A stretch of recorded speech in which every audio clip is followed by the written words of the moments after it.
everyone, welcome back for another museum moment. My name is Miahna and I am an Associate Curator of Wildlife here at the High Desert Museum. We hope you all are doing well and staying healthy and enjoying this time with your families. I can tell you from personal experience, we are really starting to miss our visitors right about now. While we have been missing you guys, the more this drags on, we are missing you all more and more every day. It's so quiet at the museum without you right now. However, there are many folks here at the museum who are doing a lot to try to support the museum, keep things running smoothly while you're away, and supporting our wildlife. The wildlife team is here every single day, tirelessly working to keep our animals happy and healthy. On top of that, there's also several fantastic staff members who've been helping out, redoing some exhibits and just kind of shining things up a little bit. A special thanks to Fly Redmond for sponsoring our free flight programs. They're also working really hard to help support our wildlife by sponsoring those free flight programs. So, this great horned owl and I are just out enjoying this lovely spring day. He is one of 3 great horned owls that call the High Desert Museum home. So spring is actually my favorite time to explore the high desert. It's not too hot yet, but it's not too cold, so it's a really wonderful time to explore the high desert. And exploring the high desert is just one of the things that we can do while we're working hard to do our part by social distancing. So not only that, but spring is actually when we start to see our next generation of wildlife. It's when we start to see baby animals.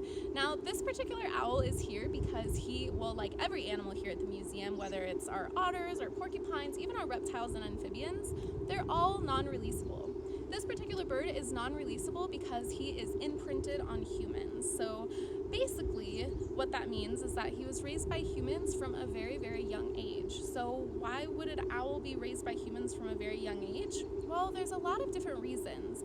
In his case particularly, he was a juvenile great horned owl, or a very young great horned owl. He was what we would call a fledgling, so he was just learning how to fly. And just like humans don't learn how to walk in one day, owls and other birds don't learn how to fly in one day.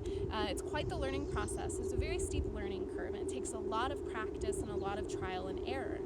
So during that time, it is not uncommon for owls and other birds to spend time close to the nest, but outside of it, on maybe a low branch or even on the ground. Now, when we see birds on the ground, our first instinct is, oh my goodness, they must be hurt. Birds are supposed to fly, and if they're not flying, they must be hurt. Well, it's not always necessarily true. It could be just a baby owl or a baby animal in general, or a baby bird learning how to fly, learning how to be an adult. So this particular bird was spending a little bit of time on the ground learning how to fly, and someone thought he was injured, and they took him to a rehabilitation center. At that point, he's really young, so he was being cared for by humans, and so he kind of lost that kinship with great horned owls. He is completely imprinted on humans. And when animals are imprinted on humans, it creates several other issues. They don't quite always identify with the species that they really are. They don't know how to behave as the species that they are.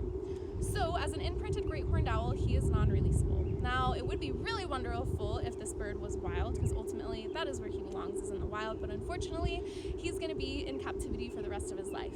However, there is something you can do to help his wild counterparts and all wild animals, and that is if you're out exploring the high desert, hiking or biking or on the river, etc., if you happen to see a baby animal, please do not approach it. The best thing you can do is to call a professional. You can call the Oregon Department of Fish and Wildlife, and they can put you in touch with a rehabber, a rehabilitation facility, or you can call the rehabber directly. There's several different rehabbers in Central Oregon, and many of them kind of specialize taking care of different animals.